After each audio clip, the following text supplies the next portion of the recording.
Pak Prabowo misalnya mengatakan Indonesia gelap itu didanai oleh koruptor.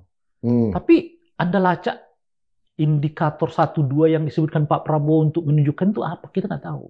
Kalau kita digerakkan oleh uang, nggak bakal sebesar itu. Ide lah yang menggerakkan itu, gitu. Tetap pergunakan otak kita, nalar kita, melihat semua tingkah laku para politisi ini. Karena kita sudah nggak bisa membedakan mana DPR, mana pemerintah. Kan? Jadi suara DPR itu udah jelas suara pemerintah. Apa yang dimaksud dengan Pak Jokowi itu agenda politik besar itu? Mereka yang mengucapkan banyak hal itu, yang pada dasarnya adalah stigma terhadap gerakan masyarakat itu, bisa dipidana nggak sih? Kalau saya yang ngomong nih, lalu diminta dibuktikan, saya misalnya nggak bisa memberi bukti, wah udah jelas-jelas pasal hoax masuk ke saya. Grand design-nya Pak Jokowi ke depan ini seperti apa? Nggak ada lagi, udah ini, berkeping-keping nih. Masalah terbesarnya adalah Pak Jokowi menganggap semua bisa dikontrol pasca beliau tidak jadi presiden. Di mana letak kesalahannya? Karena beliau tidak membangun persaudaraan itu. Dia hanya membangun pertemanan. Gitu. Nah, pertemanan ini dibangunnya pula berdasarkan untung rugi. Situasi yang sama, lebih parah lagi, ditaruh ke pundaknya Gibran. Gitu. Yang, aduh, mohon maaf saja lah ya.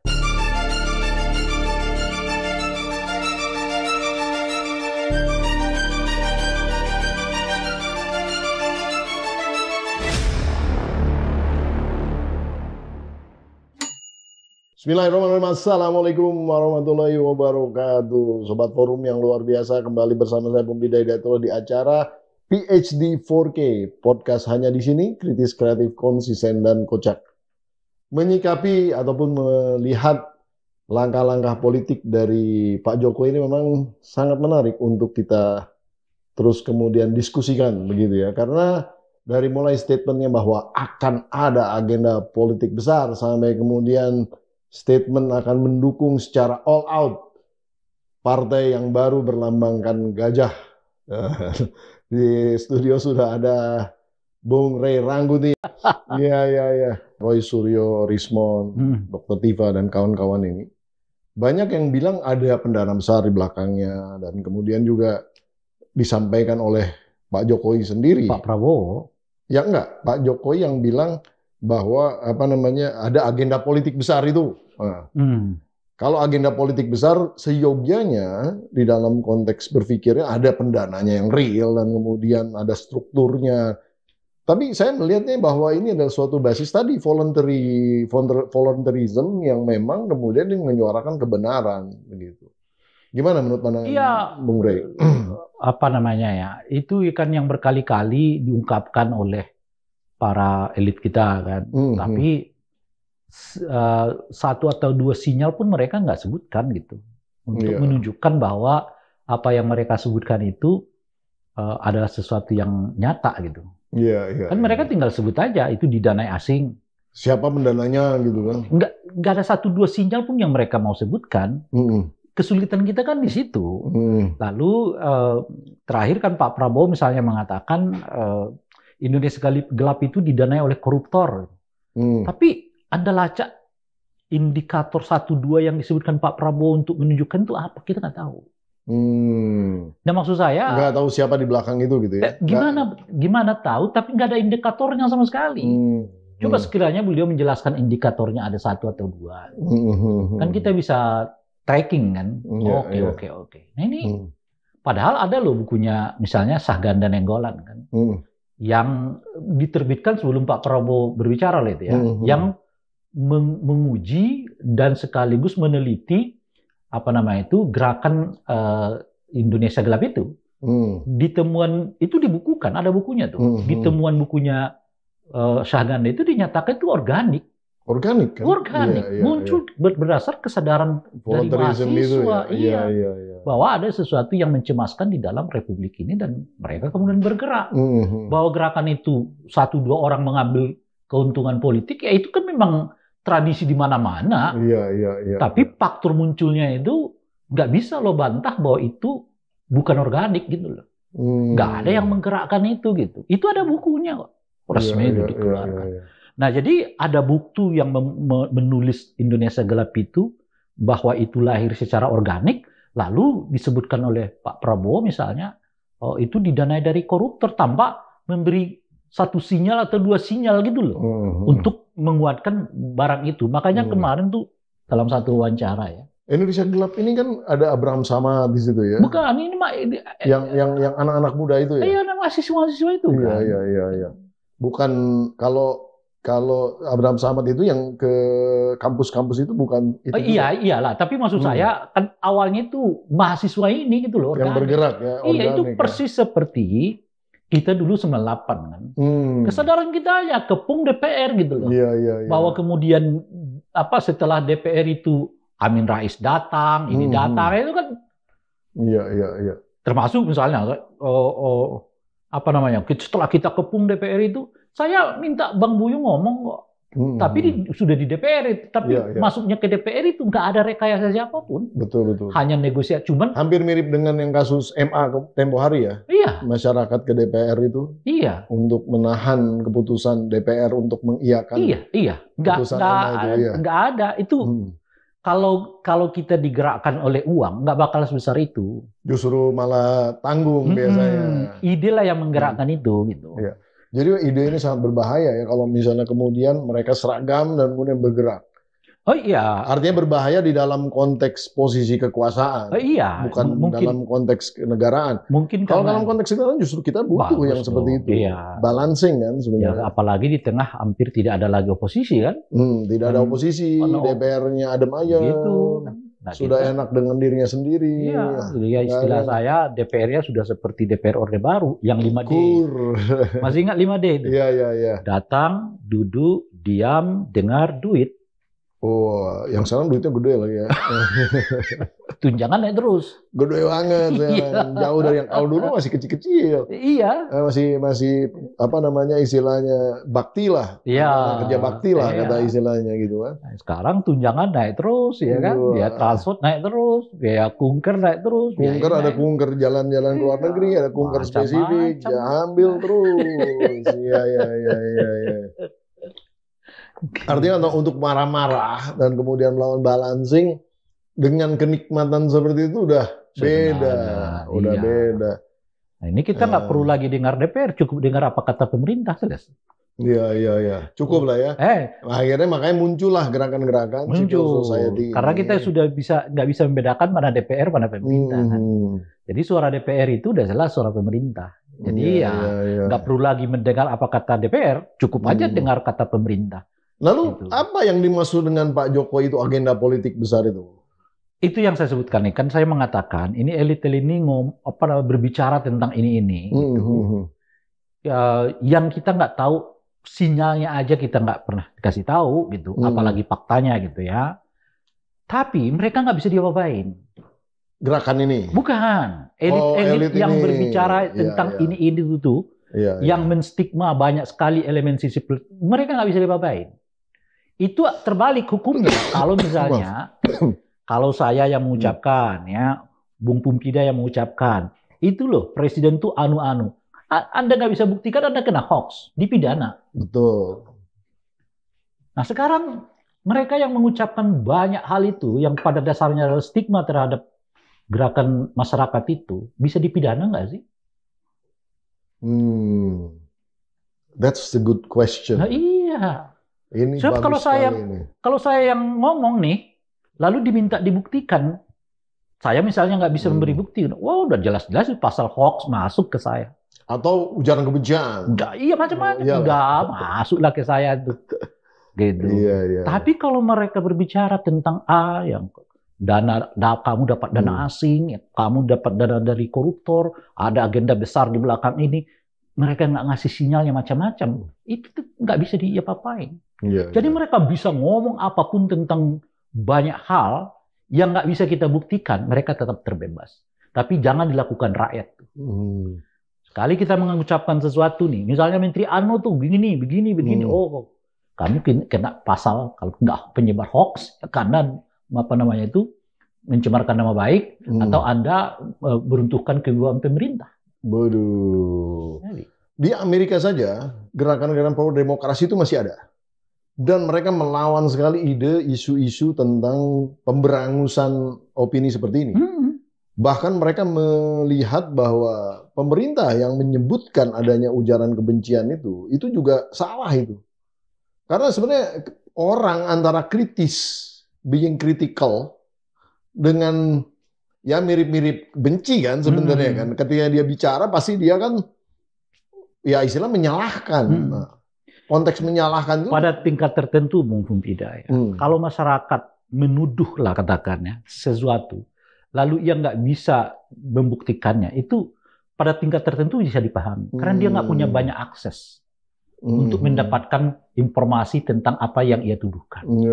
Tapi kalau seorang presiden, mantan presiden, seorang Menko Polkam, lalu menyatakan sesuatu yang kita nggak tahu dasarnya apa, bisa jadi hoax juga. Bukan lagi hoax, mestinya hoaxnya berlipat-lipat karena dia punya akses. Yang informasinya cukup, harusnya dibuka. Yang cukup dan sebagainya. Apalagi kalau ia sampai ke penuduhan terhadap rakyatnya sendiri. Gitu. Jadi kalau saya nih mestinya lebih leluasa, lebih bisa dipahami. Oh, jangan data partai di mana kita mendapatkannya. Misalnya lo ya kan, keuangan partai politik kita ambil di sini susah untuk mendapatkan itu. Itu udah pengalaman kan. Padahal partai politik dapat subsidi dari pemerintah dan harusnya ada transparansi. Mendapatkan data kayak begitu kita juga akan kesulitan. Tapi pemerintah di mana sulitnya untuk mendapatkan data itu? Mudah sekali. Ya. Oh itu dia. Makanya dari sisi intelijen, dari sisi keuangan, dari sisi macam-macam. Dan termasuk kewenangan dirinya kan. Dari aspek itu, kalau mereka menyebutkan sesuatu yang mereka nggak bisa buktikan, mestinya sanksinya berlipat-lipat itu maksud saya. Kan kemarin juga ada Menko Polkam yang menyebut tingkat kepuasan 81% di DPR. Dari mana datanya? Kita nggak tahu. Gitu. Saya sempat berdiskusi di salah satu media televisi nasional dengan salah satu orang istana gitu. Dia juga mengatakan tidak tahu. Bagaimana orang istana nggak tahu? Ya kami istana, itu Menko Polkam. Jadi saya tambah bingung gitu. Itu dari PCO, dari mana? Dari dari PCO. Bukan PCO, dari satunya lagi Istana Negara. KSP. Oh dari KSP. Saya nggak tahu. Kami ini istana kali. Kalau itu pemerintah kali. Jadi istana bukan pemerintah. Makanya saya nggak ngerti lagi kan. Kita angkat tangan kan. Iya. Padahal itu mestinya ya itu yang harus dipersoalkan. Bagaimana orang di forum yang sangat resmi dan forum yang sangat terhormat mengungkapkan data dan nggak menyebutkan dari mana sumber data itu. Dan uniknya itu tadi. Si 5D ini pun nggak nanya gitu loh. Ya begitulah. Berarti harus ditambah D1 lagi ya. Ya denger-denger aja lah gitu. Jadi udah denger-denger aja udah selesai. Gitu. Aduh berat. Nah jadi kalau balance tidak ada, ini kan berarti kan sebenarnya kita diambang, absolute power dong kalau kayak gitu. Ya. Dan absolute power pasti korup absolut. Ya, yang paling susah itu karena sebagian masyarakat kita mengamini situasinya kan. Sebetulnya kan gini, diharapkan memang ada pemerintahan yang kuat. Pemerintahan yang kuat itu bukan berarti juga absolute power, gitu kan. Balance tetap harus jalan. Di dalam konteks balance itu adalah ketika terjadi kebijakan yang ya artinya yang tidak sesuai, harusnya ada yang bersuara gitu dari DPR. Gitu kan kesulitan kita itu adalah pemerintahan yang kuat itu dimaknai dengan cara yang saya keliru. Apa pemaknaannya? Dimaknai dengan pemerintah kuat itu boleh melakukan tindakan apapun gitu loh kira-kira tuh. Selama itu dianggap tujuannya untuk baik. Jadi apa namanya itu istilah saya itu tujuan yang menghalalkan cara gitu. Itu seringkali yang dimaknai sebagai pemerintahan yang kuat. Maka ketika ia mengakumulasi semua kekuasaan kepada dirinya, kita anggap itu bagian dari konsolidasi penguatan pemerintahan itu gitu loh. Padahal menurut saya bukan di situ letaknya. Pemerintahan kuat itu adalah dia nggak bisa dijatuhkan dengan waktu yang tiba-tiba. Ya. Jadi dia aman aja. Bisa melaksanakan programnya tanpa gangguan. Gitu. Gangguan politik maksudnya. Iya, dan sebagainya gitu. Itu dimana? Dan kita udah punya sistem itu. Anda mau menjatuhkan presiden, waduh susahnya minta ampun. Ya kan? Ada kalau jatuhin wapres? Wapresnya juga begitu kan? Wapresnya gitu loh. Tapi gini loh, jadi ini sebenarnya ada kegagalpahaman di dalam konteks kekuatan politik yang kuat, stabil, dengan basis tata kelola yang seharusnya dikerjakan dengan semaksimal mungkin gitu. Artinya kan transparansi, akuntabilitas, kemudian juga ya penegakan hukum dan lain-lain harusnya ada di sini tata kelolanya kan. Nah ini jadi rancu ya. Udah rancu sudah rancu. Karena semuanya bekerja demi apa yang kita diskusikan barusan kan. Pemerintahan yang kuat itu. Sehingga transparansi nggak terlalu kelihatan ditonjolkan. Pengambilan keputusan yang bersifat partisipatif misalnya itu diabaikan gitu. Dan banyak sekali kan kasus-kasusnya, sebut aja Danantara, sebut aja Undang-Undang Cipta Kerja, sebut aja sekarang misalnya Koperasi Merah Putih, ya, termasuk perjanjian Indonesia dengan Amerika itu. Iya. Kan berlalu begitu aja kan, tanpa melibatkan partisipasi publik yang cukup. Iya. Gitu. Tapi karena kita menganggap itulah presiden yang kuat, kira-kira gitu loh. Itulah yang macan gitu loh. Gitu. Meskipun kita 5-1 gitu loh, Amerika 5 kita cuma 1, tapi macan tuh gitu loh. Iya. Katanya 0% dan 16%, kita ke sana 16% kena tarik. 19 kan? 19 sorry, 19% maksudnya agak ketukar angkanya. 19% ke sana, kita 0% kan. Nah artinya kan saya sebenarnya bertanya ke beberapa orang, ini agreement-nya ini sampai kapan? Apakah ketika sudah terjadi yang namanya istilahnya defisit perdagangannya sudah tidak terjadi lagi, artinya udah 0 sama 0, berarti 0 dong harusnya kita ke sana. Nah itu yang nggak ada yang bisa jawab itu. Ya jelas nggak bisa jawab. Sama seperti nggak bisa jawab kalau pemerintahannya berganti nih. Trump sudah nggak berkuasa, Pak Prabowo udah nggak berkuasa, itu perjanjian masih berlaku nggak? Karena itu kan memang standing point-nya si Trump ya. Iya, kalau berlaku musibah betul tuh bagi presiden sesudahnya. Musibah dan kemudian juga kita dirugikan terus. Iya, Anda bisa bayangkan kita nggak beri akses ke Amerika seluas-luasnya pun sumber daya alam kita habis-habisan terkeruk. Apalagi kita memberi seluas-luasnya, ya kan akses terhadap pemerintahan Amerika atau perusahaan Amerika untuk masuk ke dalam sumber daya alam kita. Waduh, gimana mau jadi berdikari ya? Berdikari ala Bung Karno. Dulu kan Bung Karno, Amerika kita setrika, Inggris kita linggis. Nah, Prabowo, saya nggak tahu lagi jargonnya. Kan mau berteman kepada semuanya berteman. Iya, ya itu lihat. Maksudnya nggak ada mau musuh sama sekali. Iya. Ke semua pihak mau berteman. Iya. Tapi skemanya kayak gimana kita juga bingung. Berteman dengan semua orang itu kalau sama tidak merugikan rakyat sih nggak ada masalah. Kan? Tapi kalau berteman dengan semua orang lalu seperti tanah air kita tanpa batas bisa diakses oleh orang ya. Harus berpikir 2 kali. Iya. Itu kan sama seperti teman-temannya gua, lo nggak bisa nyelonong masuk rumah gua begitu aja dong, kan kira-kira gitu kan. Ini jangankan masuk rumah kan, isi kolong kolong lemari dan kolong kamar tidur aja dia bisa akses. Iya. Bahkan kalau penting bawah lantai itu pun dia dia bisa akses. Seteman-temannya gua malu kan nggak begitu amat gitu loh kira-kira.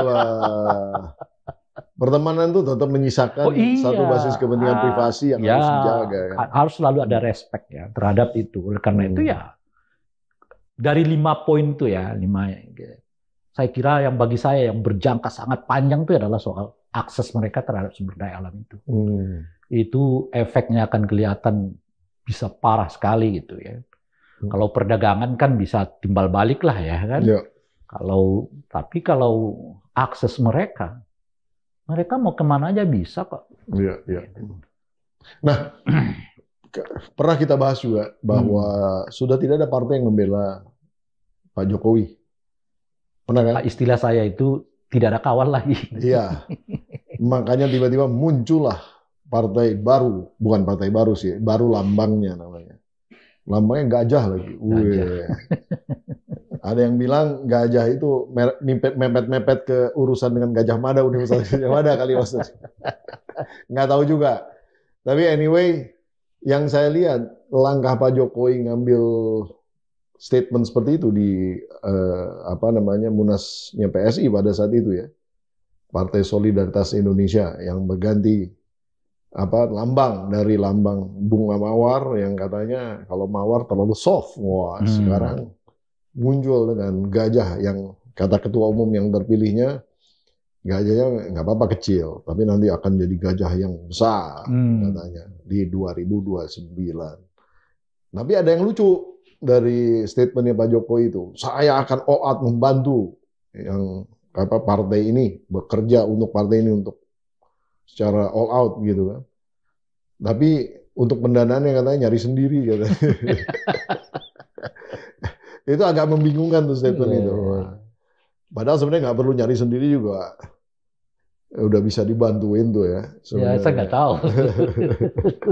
Nah, langkah itu sebenarnya apakah untuk mengantisipasi agenda politik besar tadi atau gimana? Iya, gini, saya melihatnya begini. Apa yang dilakukan oleh Pak Jokowi setelah tidak jadi presiden kan? Pilihannya ada dua tuh. Negarawan yang mantau, memberi nasihat. Lengser ke Prabon misalnya. Ya, atau terlibat dalam politik harian. Kalau Habibie kan negarawan, dia milih ya melihat aja, memberi nasihat macam-macam. Pak Jokowi menurut saya nggak ada pilihan. Dia harus ikut terlibat dalam politik harian itu. Kenapa? Karena ia menyisakan bagian dari dirinya dalam politik itu. Ada anaknya yang jadi wakil presiden, ada mantunya yang jadi gubernur dan sekarang ada anaknya yang lain jadi ketua partai. Dan semuanya membutuhkan penjagaan kala di mana itu tadi. Kawan-kawan yang bersama dia sekarang pelan-pelan mengundurkan diri gitu loh. Iya. Jadi mau tidak mau harus terlibat, mau tidak mau harus terjun. Sebab kalau enggak siapa yang kawal? Wong sudah ada mantan purnawira nuntut anak saya diberhentikan kok. Nah, nggak ada satu partai yang maju kecuali Golkar. Yang lainnya diam baik kan, nunggu kelihatan nunggu tuh. Kalau gede kita pikir ulang kata dia ya kan. Tapi kalau masih adem-adem begini ya udahlah kita endapkan dulu kan. Tapi nggak ada yang berani mengatakan ditolak. Padahal Golkar udah berulang-ulang mengatakan bacakan aja untuk ditolak kan. Tapi partai yang lain belum masuk ke isu itu gitu. Nah, jadi mau tidak mau harus terlibat dalam dunia politik harian ini. Dan di politik harian itu nggak bisa tidak juga hanya dihitung kalau dua hal ada gitu. Pertama punya dana yang besar gitu. Saya ragu apakah Pak Jokowi punya itu. Yang kedua, Anda memperlihatkan basis massa ada. Oh, itulah. Itu. Kalau duanya nggak ada, sehebat apapun keinginan masuk dalam politik harian itu, Anda tetap di pinggiran gitu loh. Ada balannya. Iya. Projo nggak cukup tuh. Projo udah berubah. Pro Prabowo nggak juga. Dia tuh. Jangankan partai. Jokowi mania sudah ganti, Joman jadi Prabowo mania. Itu yang saya mau katakan itu. Jangankan partai.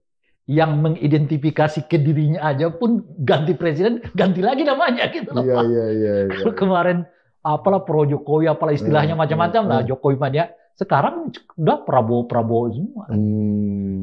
Ada yang menyebut bahkan sebagian relawan itu mengatakan meminta Pak Jokowi nggak terlibat ke politik praktis ini. Gitu.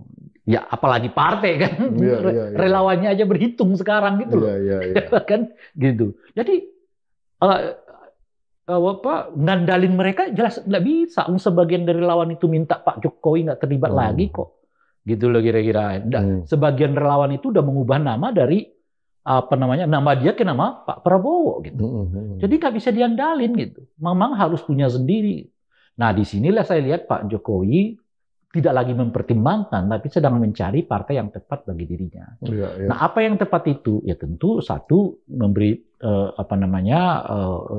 tempat yang strategis bagi dirinya dalam partai itu kan. Nah, yang kedua ya punya basis massa yang dapat diandalkan untuk masuk ke dalam ranah yang saya sebut politik harian ini gitu. Nah, sampai saat ini kelihatan belum ditemukan. Kalau Pak Jokowi masuk ke partai kita sih, lalu ikut prosesnya sih semua partai akan menerima beliau dengan sangat senang hati kan. Bahkan kalau penting diundang. Cuma ikutin prosesnya gitu loh kira-kira.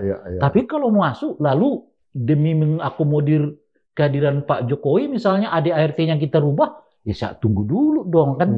Nah itu kelihatan yang sekarang ada pada partai itu gitu. Kalau mereka undang partai Pak Jokowi tentu berlomba-lomba mengundangnya untuk masuk ke partai mereka, tapi ikuti prosesnya gitu. Tapi kalau mau langsung kayak PSI 2 hari anggota lalu ketua umum misalnya begitu, tunggu dulu gitu. Nah sampai sejauh ini menurut saya belum ada partai yang mau dengan mekanisme itu gitu. Nah sehingga Pak Jokowi kemarin kan muncul tuh P3 redup kan sekarang ini gitu ya. Nah karena menurut saya kesulitan di situ gitu. Nah karena melihat belum ada nih partai yang kelihatan membuka diri untuk menempatkan diri dalam posisi strategis, mau tidak mau konsentrasi ke PSI dulu gitu. Nah itulah beliau mengatakan saya akan all out untuk membesarkan PSI kira-kira gitu ya. Tapi menunda dirinya untuk menjadi bagian struktural dari PSI-nya gitu. Karena mungkin ya masih berharap bisa masuk ke sektor ke partai politik yang lain gitu. Nah, yang kedua tentu saja kenapa masuk ke ke PSI atau membackup PSI ya. Gimana nggak membackup ketua umumnya adalah anaknya kan? Kan ada yang menarik statement bahwa ini adalah partai super terbuka.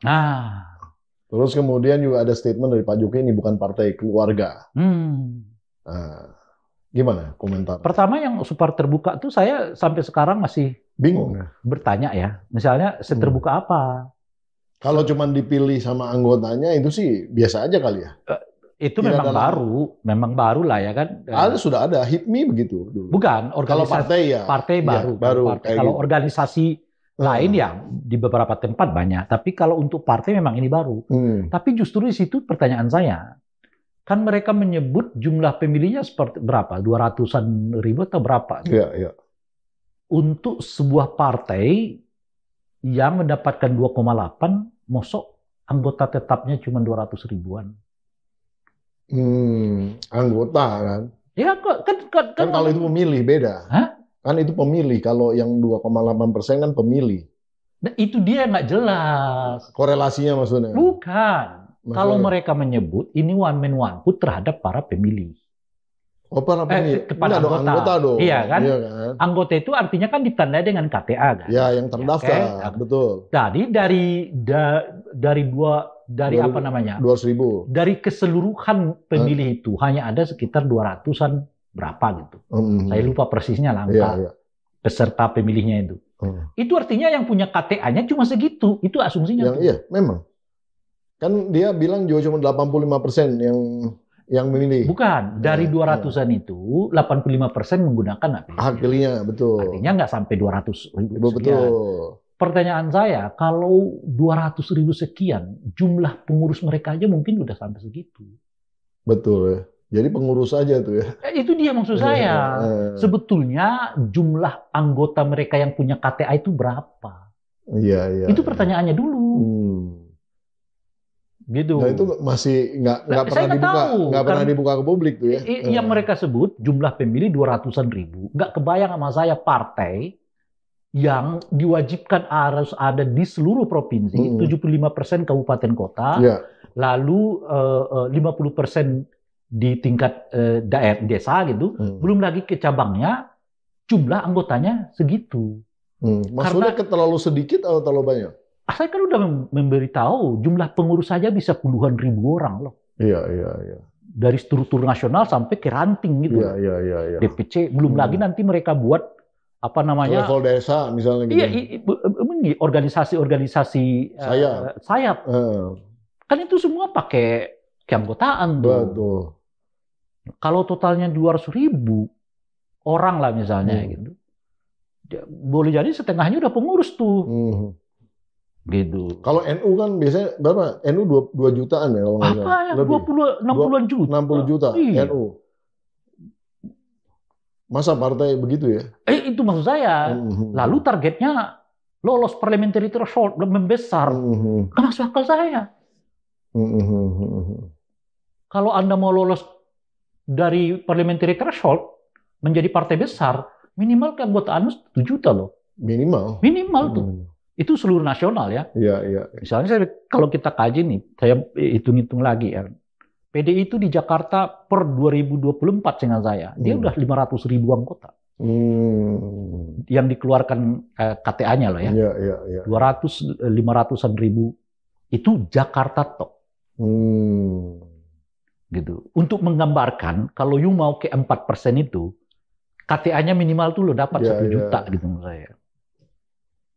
Betul. Tapi kalau KTA-nya baru 200.000, kok Anda mimpinya bisa lolos 4% tuh gimana? Iya.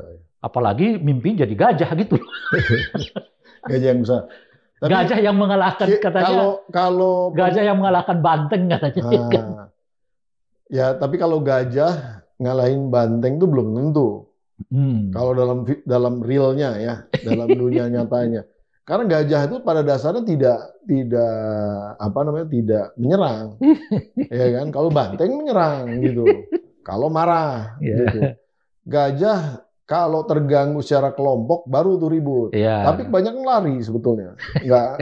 Beneran ini, walaupun badannya besar, kita kan melihat basis. Jadi saya nggak tahu filosofinya pakai lambang gajah itu apa gitu sebetulnya. Ada mungkin, Bung Rey ada informasi? Aku nggak tahu. Cuma saya agak bingung aja gajah yang terpisah badannya sama kepala gitu loh. Oh, agak terpisah. Yang satu merah, kepalanya lagi marah mungkin. Badannya putih. Iya, itu. Tapi kan kalau kita lihat kayak terpisah kan. Oh ya, terpisah. Badannya sendiri gitu. Di tengah-tengahnya itu kan gelap kan. Oh. Nah, itu simbol apa tuh? Ya nggak ngerti aku. Jadi antara pimpinan sama pasukan beda. Saya mau mengatakannya begini. Kalau badan dengan kepala menyatu, dia makhluk berpikir. Kokoh gitu ya. Makhluk berpikir. Nyambung karena kepala dan hatinya satu tuh. Satu antara tindakan dan pikiran. Kan? Oh, bagus nih. Ya kan? Tapi kalau makhluk terpisah kepala dengan badannya, itu hanya di logo. Iya. Bagus ini, bagus. Ini bagus. Analisanya bagus sekali. Luar biasa. Itu hanya ada di logo. Iya. Oke, kita agak sedikit menerawang lah ya ke masa yang akan datang. 2029 sudah tidak ada parliamentary threshold, sudah tidak ada presidential threshold. Parliamentary threshold berlaku. Masih berlaku. Presidential threshold yang nggak ada. Oh, presidential threshold yang nggak ada. Bukannya dua-duanya udah nggak ada? Nggak ada. Parliamentary threshold 4%. Nanti kita cek lagi ya. Iya. Seingat saya presidential threshold dirubah, persyaratan dukungan di kepala daerah diubah. Tapi parliamentary threshold belum masih ada. Artinya berarti masih harus kejar parliamentary untuk masuk ke 4%. Iya, 4%, betul. Nah, kita menerawang dengan istilahnya Pak Jokowi ada di situ, terus kemudian bisa nggak sih sebenarnya PSI ini? Saya nggak yakin. Kan kita diskusikan sebelumnya kan. Ya. Kalau Anda mau 4% tuh minimal KTA-nya 1 juta kan. Ya. Kan dia masih bisa kerja nih. Iya. Tapi kan KTA ini ditopang banyak hal juga gitu loh. Nah itu satu. Nah yang kedua adalah seberapa besar pamor Pak Jokowi masih bisa tanda kutip ya magnet ya, bagi suara pemilih. Gitu. Itu pertanyaan kedua tuh. Yang ketiga adalah sejauh apa orang-orang di dalam partai ini bisa mengangkat partainya sendiri. Tanpa embel-embel tokoh-tokoh besar gitu. Dalam hal ini, dalam bahasa soalnya banyak anak-anak muda ya situ ya. Itu satu. Dalam bahasa yang lebih spesifik adalah bisa nggak Kaisang lari dari bayang-bayang bapaknya gitu. Loh, orang udah jelas-jelas dia butuh. Itu dia. Sebab kalau mereka hanya mengandalkan bayang-bayang bapaknya, kelihatan secara alami ini akan menurun gitu. Nggak perlu waktu yang cukup lama. Apapun yang terjadi dengan Pak Jokowi akan ngerembet ke situ. Dengan kan sendirinya. Gitu kan logikanya ya. Kan. Ini secara alami dia akan menurun. Ya. Nggak perlu kita melihatnya 4 tahun ke depan. 1 tahun terakhir ini aja udah kelihatan penurunan yang cukup drastis. Betul. Terhadap popularitas Pak Jokowi. Lebih cepat daripada Pak SBY. Maka keluarlah pernyataan ini seperti ada desain politik besar nih. Kan di situ tujuannya untuk ngejatuhin dia gitu. Iya. Padahal kan sebenarnya udah nggak perlu dijatuhin. Kan itu yang secara alami dia akan turun. Cuma kan memang kalau dibandingkan dengan presiden-presiden sebelumnya, kata survei nih. Survei memang ya. Penurunan popularitas Pak Jokowi itu terlalu cepat gitu loh. Deselerasi. Iya. Nah, jadi itu ya, dalam konteks itu saya mengatakan nggak perlu nunggu 4 tahun ke depan. Sekarang kelihatan secara alami dia menurun dan lebih unik lagi penurunannya lebih cepat dari yang dibayangkan gitu. Nah, disitulah Pak Jokowi kemudian respon, saya diserang nih kan kira-kira gitu. Itu satu. Itu yang kedua ya. Nah, yang ketiga adalah dia harus perlihatkan juga bahwa lawan tanding dia ke depan tuh bukan PDI Perjuangan. Gitu. Lawan tanding dia itu siapa? Partai-partai yang bersama dengan Pak Prabowo sekarang. Segmen pemilih dia ada di situ, bukan di segmen di PDI Perjuangan. Di PDI Perjuangan itu udah solid tuh di 20-21%. Dia digoyang oleh kekuasaan, ya, menghadapi apa yang disebut dengan parcok, macam-macam, dia masih solid 21%. Pilkada juga sukses. Pilkada sukses, udah susah loh. Jadi pangsa pasarnya Nasdem, PSI itu adalah pangsa pasarnya pemilih dari Pak Prabowo secara menyeluruh. Artinya apa? Lawan tandingnya itu adalah Gerindra, Nasdem, Golkar, Demokrat. Itulah kira-kira lawan tanding dari PSI. Nah, kalau ia tenggelam di dalam pemerintahannya Pak Prabowo ini, ya tentu dengan sendirinya orang akan beralih ke partai-partai yang kelihatan menonjol. Di situ ada Gerindra dengan sendirinya, di situ ada Golkar dengan sendirinya, gitu ya. Di situ ada AHY yang kelihatan mulai mendapatkan tempat juga di pemerintahan Pak Prabowo ini gitu. Jadi kesedot. Nah, kalau kita membaca itu semua, sementara mereka melihat dan melihat masih PDI sebagai lawan tanding, itu kekeliruan yang terus-menerus akan mereka kerjakan dan di situ saya ragu. Bisa nggak di partai ini jadi besar? Kalau partai ini masih punya kekuasaan loh, di backup oleh kekuasaan, cuma dapatnya 2,8%. Bagus. Analisanya bagus sekali. Nah, hubungan antara Pak Jokowi dengan Pak Prabowo. Pak Prabowo diundang ke sana juga kan, ke acara di Solo itu, di acara PSI di Solo itu. Terus kemudian juga sempat hadir ke rumahnya Pak Jokowi, ngobrol-ngobrol.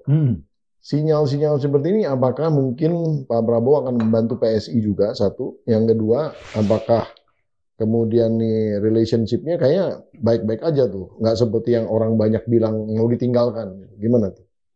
Satu, apakah ya Pak Prabowo bantu PSI? Ya kan saya udah menyebut tadi, ini lawan tandingnya Gerindra nih. Iya. Yang potensial untuk ngambil masanya Gerindra itu sekarang salah satunya adalah PSI gitu. Itu satu tuh. Nah, apakah hubungan... Artinya kalau ngebantuin susah lah ya? Oh iya. Akan ada konflik kepentingan yang akan berbeda gitu. Iya. Jadi kalau mereka saling bantu macam-macam, ya justru potensi PSI-nya akan membesar, Gerindranya akan menurun. Apalagi kinerja Pak Prabowo tidak baik kan? Kurang bagus gitu. Otomatis mereka pemilih-pemilih Pak Prabowo mungkin akan nyari tempat yang lain kan. Dengan sendirinya tuh kejadian gitu. Nah, apakah hubungan Pak Prabowo tidak seperti yang digambarkan oleh orang? Saya punya 2 jawaban untuk itu. Jawaban pertama itu kunjungan basa-basi dong. Kenapa saya sebut basa-basi? Iya, masa kamu datang ke acara partai yang ketuanya anaknya Pak Jokowi. Acaranya di Solo. Kediamannya Pak Jokowi di Solo. Loh lah kamu nggak nyapa. Susah lah ya. Aduh. Jadi kalau istilahnya dramaturgi itu kebaca banget. Iya. Ya, kan nggak begitu juga permainannya gitu loh. Iya. Permainannya ini kan akses nggak dikasih kan.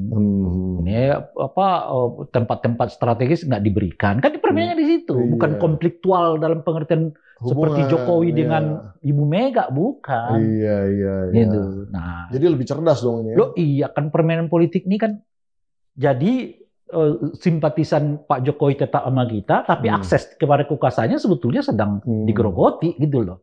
Nah, tampilan di depannya tetap aja kelihatan dibuat mesra meskipun tidak semesra yang dahulu kan. Lagi pula ada penjelasan yang lain. Acara partainya anaknya Pak Jokowi. Ya kan? Lalu tempatnya di Solo. Pak Jokowi tinggal di Solo. Ibaratnya kok kamu nggak kulunuon ya sama orang kan nggak itu bukan kultur kita gitu loh. Jadi dan Pak Prabowo tahu persis. Iya ya kulunuon lah ya datang ya kan gitu. Nah itu menurut saya jadi kunjungan basa-basi. Jadi tidak dengan sendirinya ada semacam perubahan baru di dalam landscape politik yang sekarang terjadi di mana kelihatan Pak Jokowi dan keluarganya makin dieliminir dari kekuasaan ini gitu. Dan saya kira ya, coba Anda bayangkan itu dengan pernyataan Pak Jokowi tidak akan perayaan ulang tahun 17 Agustus tidak di IKN itu kan menambah beban pikiran Pak Jokowi itu. Makin ditinggalkan, makin dilupakan tuh IKN gitu. Ya, legacy yang dia pikir akan menjadi simbol ini berubah total ya. Itu satu. Yang kedua, mungkin beliau teringat tuh dulu beliau pas jadi presiden kan berkunjung ke tempat yang mangkrak yang dibuat oleh Pak SBY kan. Iya. Yang apa tuh? Hambalang. Iya, Hambalang. Iya. Beliau tinggal berdiri aja lihat-lihat kan. Tapi heboh kan di mana-mana. Mangkrak, proyek mangkrak gitu. Nah, sekarang kan potensial lebih gede lagi. Iya, beliau ini jangan-jangan nih kayaknya mangkrak nih gitu. Ya ini karma gitu. Saya nggak bicara itu, tapi menurut saya bayangan itu kan muncul gitu. Iya. Jangan sampai kita udah gagah-gagahan lihat mangkrak Hambalang tiba-tiba kita juga ninggalin hal yang sama kan. Gitu. Nah sekarang Pak Prabowo mengatakan dan saya kira boleh jadi untuk 17 tahun berikutnya juga mungkin ya nggak akan dilakukan di IKN mungkin ya. Jadi pilihannya mungkin udah di Jakarta. Apalagi sekarang misalnya tuh IKN itu juga nggak masuk di PPHN. Iya. Itu kan Anda bisa bayangkan tuh. Banyak sekali sinyal untuk mengatakan bahwa legasinya Pak Jokowi tidak serta-merta dipegang teguh oleh Pak Prabowo. Wajah Pak Prabowo sekarang yang mendekat ke Amerika itu juga menjelaskan itu. Iya. Dan Pak Prabowo juga lebih mengutamakan legasinya baru yaitu MBG dan lain-lain, tentara. Dengan sendiri ya Koperasi Merah Putih lah ya. Koperasi Merah Putih juga. Jadi itu yang harus dilihat, bukan pertemuan fisik-fisik ini gitu loh. Iya. Ya kan kalau pertemuan fisik ini ya semua politisi juga bisa melakukannya hahaha kan. Kan kita masih ingat dulu tuh Pak Harto kan di depan kita senyumnya wah. Besok-besoknya orangnya udah hilang. Ya? Itu politisi benar yang begitu. Iya. Wah, emang Bung Rey ini kalau menganalisis sampai akar-akarnya nih luar biasa. Terakhir aja.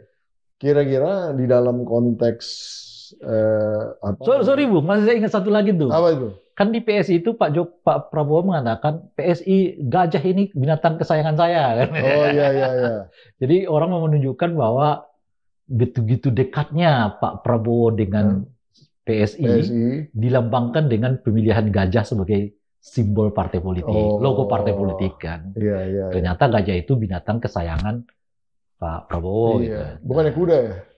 Itu makanya saya bilang ya gajah binatang kesayangan Pak Prabowo, tapi baju bintang 4 dikasihnya ke kucing. Iya. Bukan ke gajah. Dikawal lagi kucingnya. Dikawal lagi. Ya. Itu satu. Nah yang kedua, besoknya di acara Koperasi Merah Putih, launching Merah Putih itu, beliau mengatakan PDIP itu saudara saya. Jadi sama semua. Bukan soal sama. Jadi saya mengatakan kalau PSI itu teman Pak Prabowo, tapi PDIP itu saudara Pak Prabowo.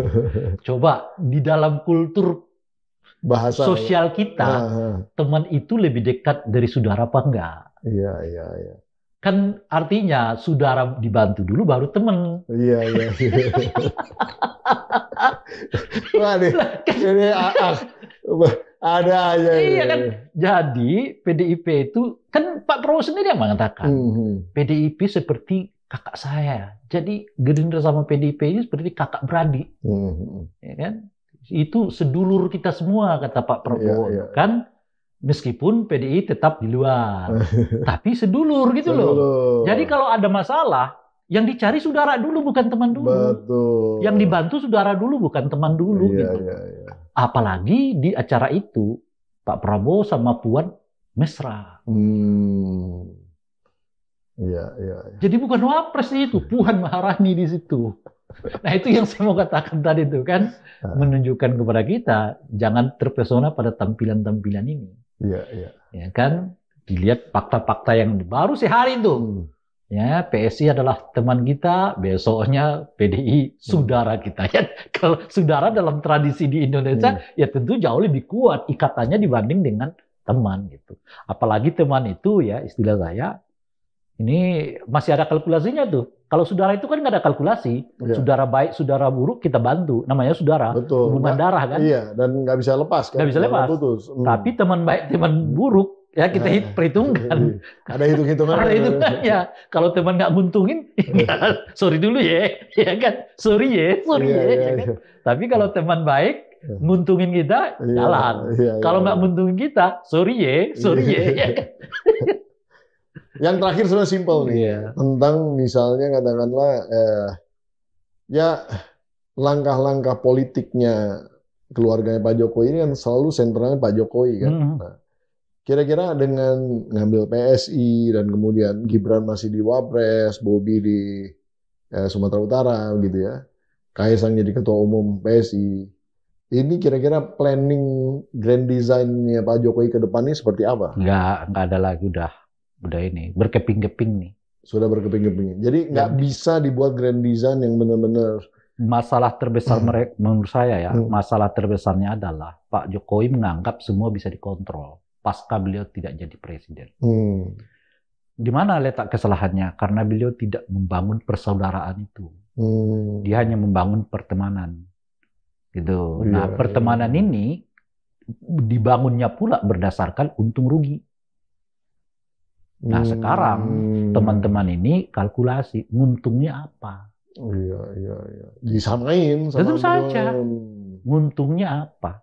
Kalau saya ikut isu ijazah palsu misalnya, nguntungnya bagi partai kita apa?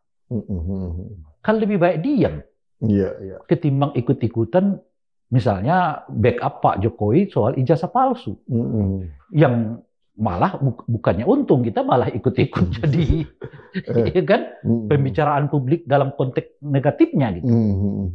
Nah itu menurut saya kelemahan dari apa namanya itu ya, ambisi yang berlebihan dari keluarga Pak Jokowi. Lupa mungkin Pak Jokowi nganggap 5 tahun ke depan wibawanya masih bisa dipertahankan gitu ya. Tentu kalkulasi itu dilakukan lebih baik ketika sedang berkuasa.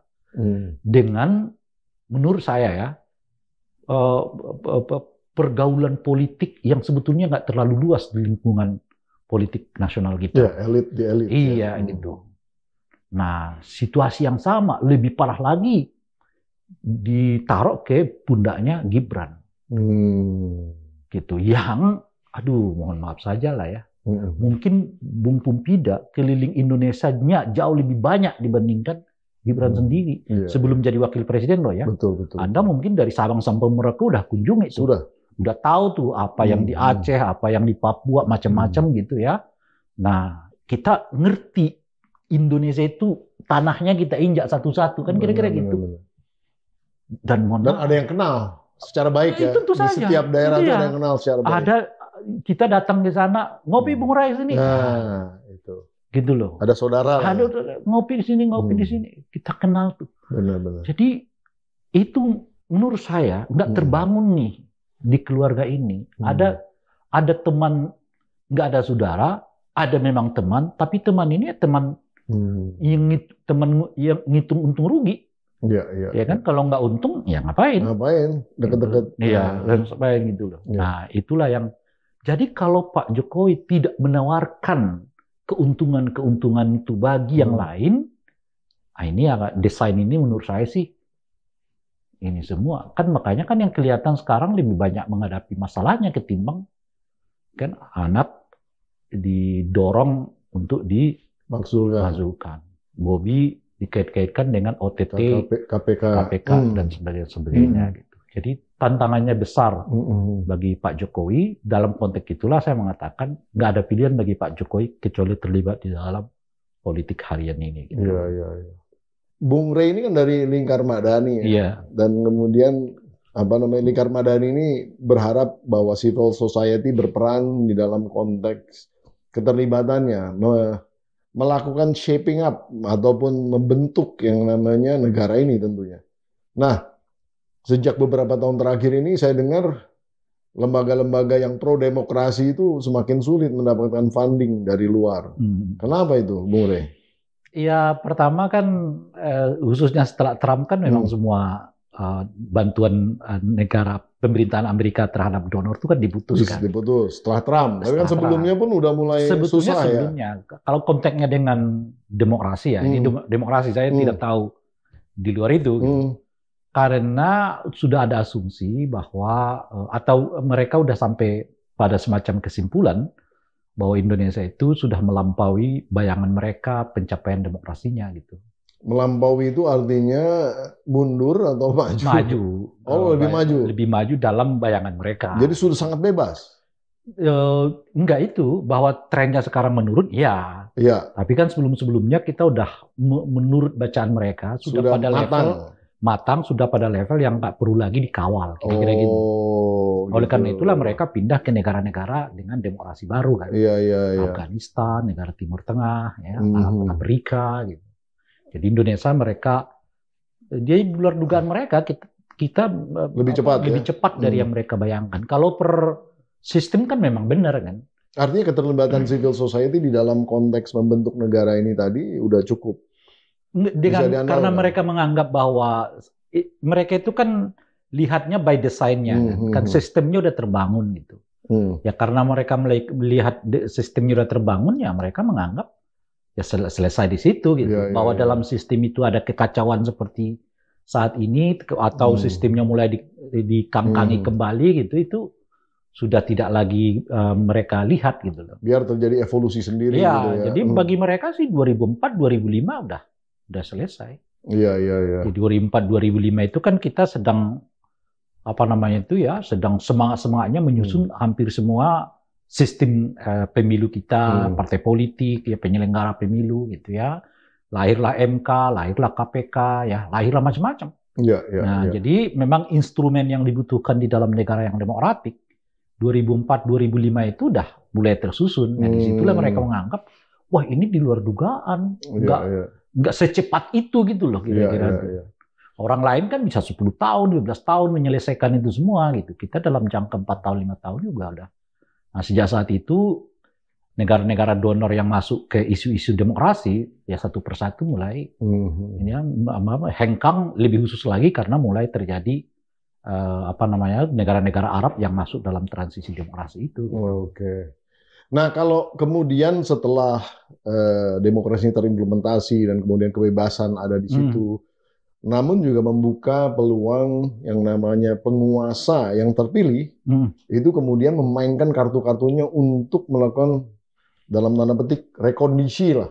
Ya, itu kan seiring dengan pelemahan terhadap, bukan pelemahan ya, melemahnya civil society. Nah, kan civil society-nya di satu segi kesulitan untuk mengaplikasikan programnya karena donornya nggak tersedia.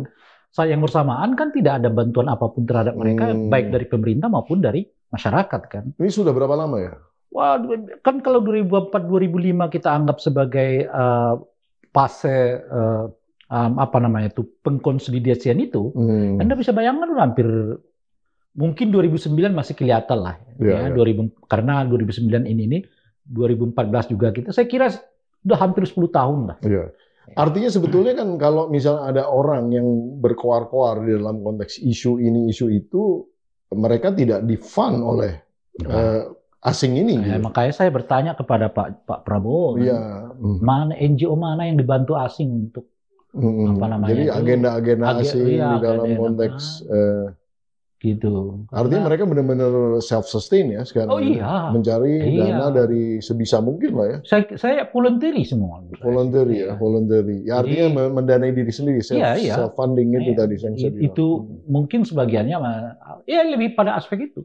Jadi betul-betul karena kesadaran betapa penting menjaga demokrasi itu, tapi harus terorganisir kan. Salah satu caranya adalah melalui organisasi-organisasi ya seperti NGO-NGO itu gitu. Tapi umumnya mereka udah, yang saya ini bicara yang di lingkungan demokrasi loh ya. Kalau kan ada NGO yang lain ya. Banyak sekali yang ada kesehatan, ada olahraga, ada hutan, ada lingkungan, ada sumber daya alam, macam banyak sekali kan. Tapi kalau yang bergerak khususnya yang pertama yang ditinggalkan itu, nah itu yang bergerak di dunia demokrasi. Jadi 10 tahun terakhir ini relatif sudah nggak ada lagi funding yang masuk ke isu-isu demokrasi itu maksud saya. Jadi kalaupun jalan sekarang lebih karena memang kemampuan personality dari orang per orang di NGO itu untuk terus menghidupi dirinya gitu. Dan kecintaan terhadap demokrasi itu kan, jangan sampai tidak terkawal gitu. Dikawal aja bisa runtuh apalagi nggak dikawal dan sebagainya. Tapi mengharap adanya bantuan yang bisa menggerakkan roda organisasi udah sulit gitu. Mungkin ada beberapa tekanan yang ingin disampaikan kepada audiens PSD4K, silakan. Apalagi yang mau kita sebutkan kan. Iya. Direkap aja. Ya, kita mau mengatakan bahwa ini semua sebetulnya kalau mau diambil pelajaran, satu hal saja, tetap pergunakan otak kita, nalar kita, melihat semua tingkah laku para politisi ini. Mereka bisa mengucapkan hal-hal indah untuk tidak mereka lakukan, atau kalau mereka lakukan tetap menyisipkan kepentingan mereka di dalamnya. Gitu.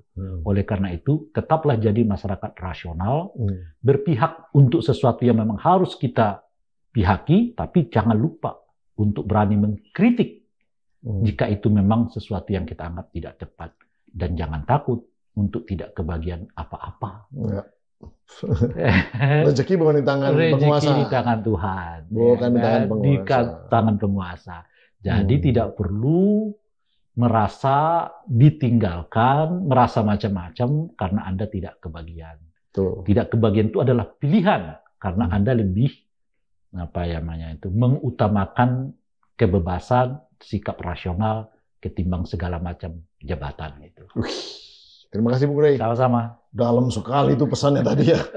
Jadi pemirsa PSD4K, Sobat Forum yang luar biasa, kita tadi mendiskusikan tentang sebetulnya di dalam konteks menciptakan pemerintahan kuat itu satu hal, tapi pemerintahan yang berwibawa, kemudian juga menjadi suatu pemerintahan yang bersih, adil, dan kemudian juga transparan, akuntabel, ini juga jangan dilupakan karena ternyata yang namanya manusia itu juga harus dibalance dengan berbagai macam masukan, kritik, dan harus siap dikritik, mendengarkan kritik. Dan tujuannya sebenarnya cuma ada satu, yaitu watawasobil haq, watawasobil sob, watawasobil marhamah. Nggak ada daripada itu. Ini karena kita harus selalu saling mengingatkan. Kritik harus di dalam konteks mengingatkan kebenaran, mengingatkan dalam kesabaran, dan mengingatkan dalam kasih sayang. Tujuannya karena apa? Karena kita nggak mau Indonesia ini terjadi basis satu pembangunan yang diverging daripada tujuan kita menciptakan masyarakat yang adil dan makmur. Kira-kira seperti itu. Nah, pada akhirnya juga kita harus undur diri. Saya Pembida Hidayatullah berharap bahwa berbagai macam komen, kritik, dan juga saran-sarannya, kalau ada info-info yang ingin ditayangkan di PSD4K, silakan dikirim komennya di bawah ya, dan kita akan coba dengar. Apabila memang relevan nanti akan kita angkat dan kita akan cari narasumbernya yang sehebat Bung Rey Rangkuti tadi. Saya undur diri dan sampai nonton di episode PSD4K berikutnya. Wassalamualaikum warahmatullahi wabarakatuh. Terima kasih, luar biasa. Terima kasih banyak. Aduh.